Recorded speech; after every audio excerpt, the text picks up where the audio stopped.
छत्रपती शिवाजी महाराजांच्या शासनामध्ये सर्व प्रजा आनंदाने राहतात. आपला कामधंदा पाहू विविध लोक दूध दही लोणी विकण्यासाठी गडावर येत व आपला पोट पाण्याचा प्रश्न मिटवे व राजांचा जयजयकार करी.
बंद झाले. तुमच्या पाया पडते, मला जाऊ द्या. माझे धनेबाट एकटेच आहे घरी. काळजी करू नको, आई बाबांनी आहे पाठीशी. आम्हाला राजांच्या आदेशाबाहेर जाता येत नाही. आता मी काय करू, मी काय करू? आई भावाने सगळ्या ठिकाणी आऊ शकत नाही, म्हणून तिने मला आई बनवले. दमलेला जीव पुन्हा उमलून येई, कणी एक हात सेवा आई आई आई आई आई आई आई आई आई आई. थोड्यासाठी तरी रोज हिंडते पाऊल, अनगित क्षण क्षण पिलांचे चाहूल.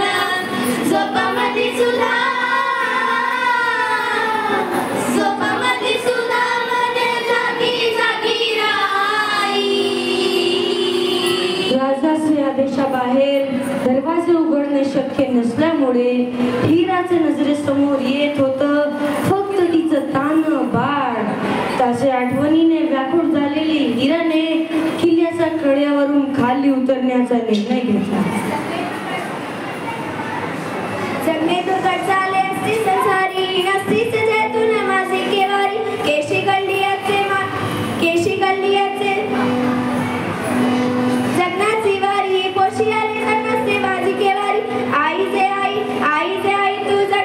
नाही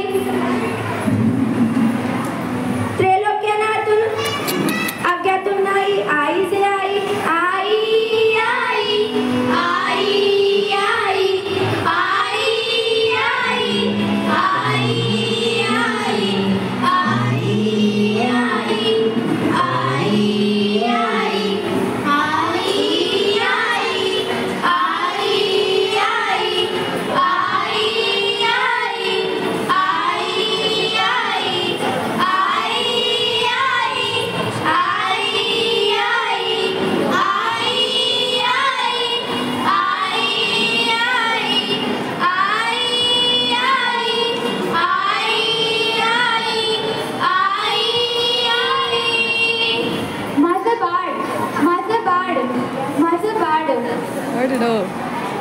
दुसऱ्या दिवशी सकाळी हिरकणी गड उतरून गेली ही माहिती राजाला कळली. तेव्हा तिने हिरकणीस निरोप पाठवून तिला गडावर बोलावून तिचा सत्कार केला. धन्य धन्य ती माता शौर तिची ही गाथा.